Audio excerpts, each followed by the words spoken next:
back to the daily or not so daily grind. You know what time it is, full time family. It is time to smash that thumbs up button and smash that like button if you're not a baby back bagel biting beta male, because it's full time MMA. And we've got something important that I felt like I have to speak on. It's calling me. I'm not even that guy. But Aljamain Sterling is receiving backlash after winning a UFC championship over the weekend. And I'm going to repeat that. He's receiving backlash after winning. Let's go down a list of people who have received backlash after winning titles. And you tell me what they have in common. Aljamain Sterling receiving backlash. Tyron Woodley received backlash. Kamaru Usman, or did they say Snoozman, received backlash. What do they have in common, man? And I'm not that guy. But they all are dark-skinned. And I'm not even going into the race aspect of this because, and I probably should, but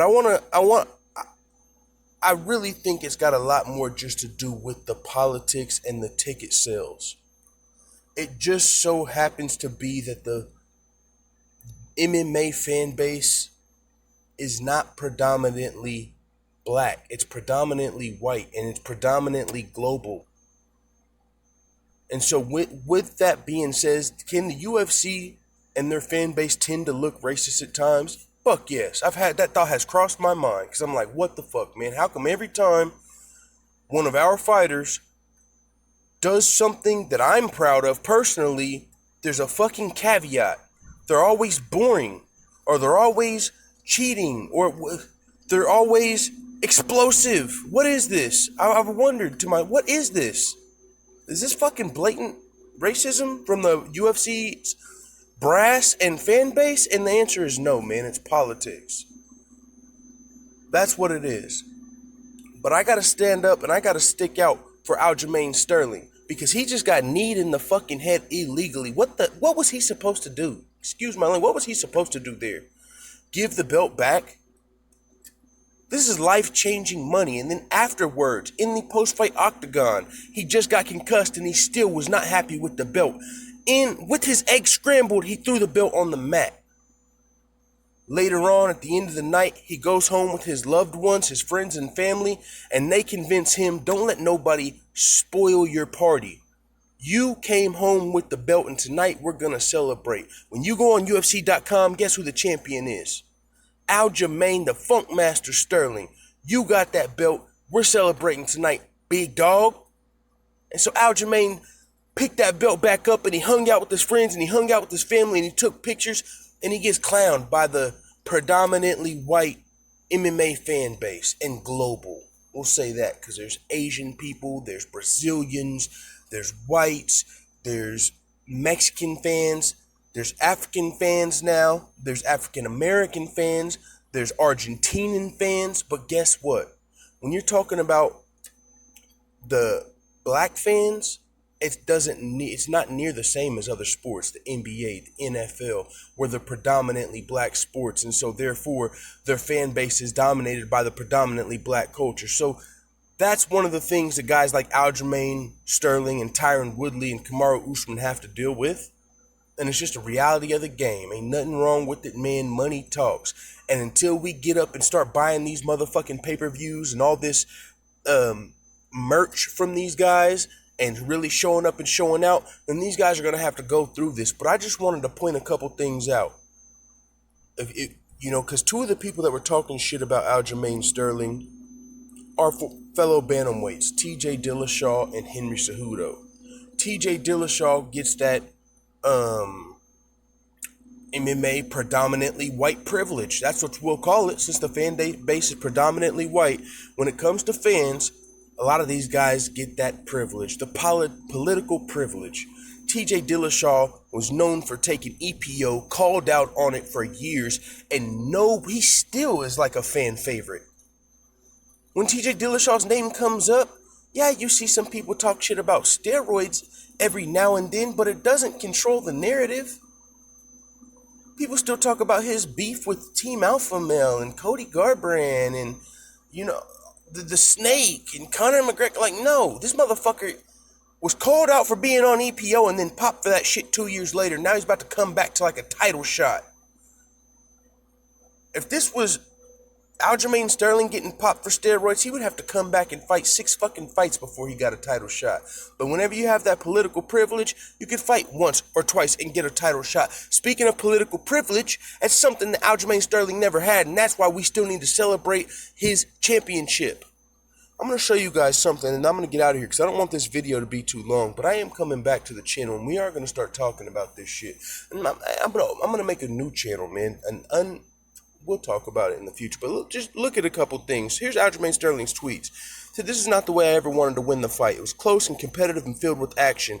I felt the knee was intentional, especially after the ref announced I was a down opponent, so I didn't expect to be hit. Yan is a bad dude. We will do it again." He's still being politically correct and giving Yan his props. I'm going to give him the rematch, even though he don't have to. He's going to do that.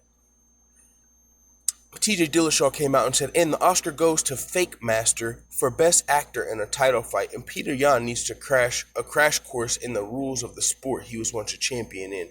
Hey, Peter, you're a cheater too, bitch.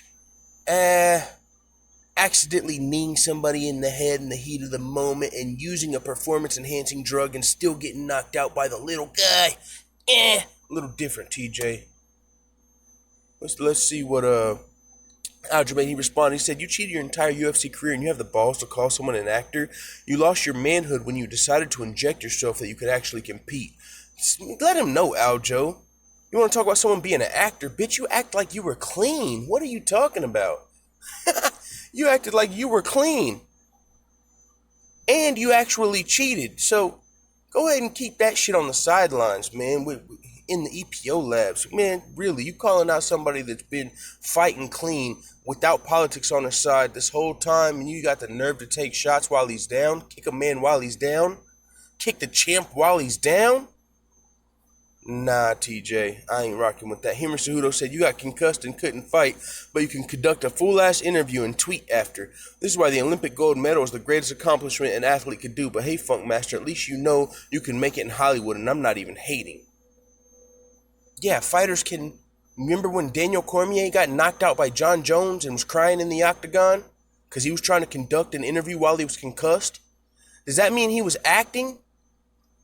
Was he acting when he was crying? No, he was fucking concussed. Aljamain Sterling was all type of emotional, and he shouldn't even have been being interviewed while he was concussed, and you use that as the smoking gun for him being an actor? Henry Cejudo, you're on the sidelines, my man, and you got a title shot a lot quicker than Aljo did. So did TJ. So did Cody Garbrandt. Aljamain Sterling had to go the hard route. He had to fight contender after contender after contender, and then another number one contender fight. He had to keep fighting the best of the best. He didn't get to fight some fucking old legends to get catapulted to the top of the division to where he gets to fight because he's got a lot of fans. No, he had to wait and earn his title shot. And what's unfortunate for guys like Aljamain Sterling, he probably deserved a title shot when he was 28 years old, 27 years old. Still had a lot more time to defend and work on his craft, prepare for 5-round fights. But no, when you don't have politics on your side, you almost get aged out. He's 31 years old when he finally won the belt. How many more years does he have of his prime to hold that belt and really manifest himself as the champion like a lot of these guys get when they get to sit out for a year at a time in between fights? Khabib, I love you, dog, but come on, man. Cejudo came out and apologized afterward. Yeah, you were probably right to do that. TJ probably owes him an apology too, but he's fucking taking this full-fledged heel route. We're not going to see it. But real quick, let's just get to some fucking stats, data, and facts before we get out of here. Let's go to Aljamain Sterling's title run. Let's do that real quick. Let's see what we got on here. Aljamain Sterling. How many titles? He fought 4 times in the UFC. He was still undefeated. He went up to 11-0, 4 fights in the UFC. And guess what? Did he get a title fight? No. He got a wrestler. He had to fight one of the toughest matchups in the division, Brian Caraway. And he lost via split decision, something that he didn't control. If you go back and watch Aljamain's fights, the split decisions, I guarantee you, at least one of them you'll say he won. And when it comes to a split decision, you might say he won both of them, but it's up to the judges. That's not something Aljo had in his control. You can't just say, oh, we'll finish the fight. No. It's not a good answer. How come Khabib never lost a split decision? He didn't just have to, finish the fight. No, the judges fucking love him for some reason. I wonder, how many fucking black judges do we got while we're on the motherfucking subject? How many of them motherfuckers are subconsciously, racially biased? And so they might give Caraway the nod over Aljo. How much of that shit happens?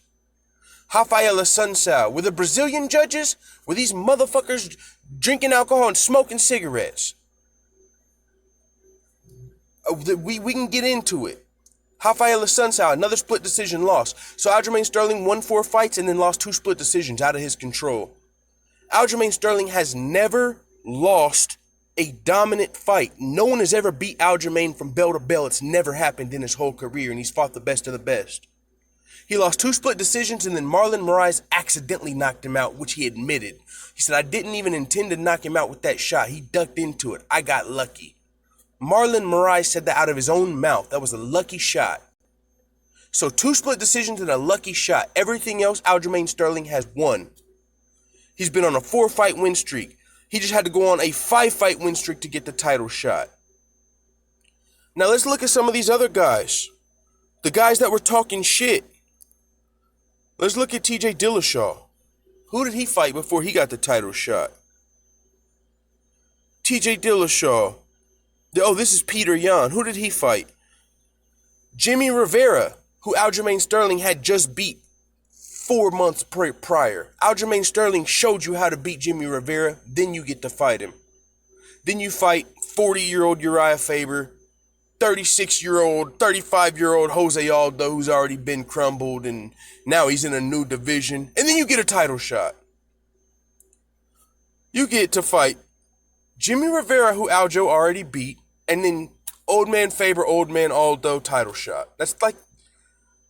And John Dodson. Come on, man. We're talking about Aljo was fighting the top-ranked fighters of the division, not just some legends who just unretired or some legends who are new to the weight class. We're talking about ranked opponents. That's what Aljamain was fighting. Now let's look at TJ Dillashaw. How'd you get your bantamweight title shot? And TJ Dillashaw, by the way, you want to know how he got his title shot? Look at this. Oh, this is Cejudo. He was the other one talking shit, too. Look at Cejudo. He loses, he gets to fight 3 fights in the UFC at flyweight and then fight Demetrius Johnson. He fought 4 title fights, 1 ranked opponent. Demetrius Johnson loses. Joseph Benavidez loses. How does he get his next title shot? Oh, just 2 wins. 2 wins, title shot. This motherfucker got to fight Wilson Hayes and then Sergio Pettis and then get 2 title shots. That don't happen for guys like Aljamain Sterling. That don't happen for guys like Tyron Woodley. That didn't happen for someone like Max Holloway. But if they had a country behind their back, a whole country or 1 million Twitter followers, then the doors start to open. So all I'm saying is, as a fan, especially if you call yourself a hardcore fan that really knows what the fuck you're talking about, you got no business disrespecting somebody like Aljamain Sterling, who worked for his title shot. No matter how he got the belt, he had to fight through so many politics. He already should have had the belt. So to discourage him for winning the belt after getting illegally struck, that's asinine to me. You don't know what you're talking about. You're a casual fan. That's how I look at it, because this is one of those people that took the hard route and still managed to overcome, and he's got that gold belt on his waist. And yeah, your boy interviewed him 2 years ago. We've officially interviewed a UFC champion. Fuck you, Tom Matt. It is what it is. Let the full-time family know what you think in the comments. I'm out.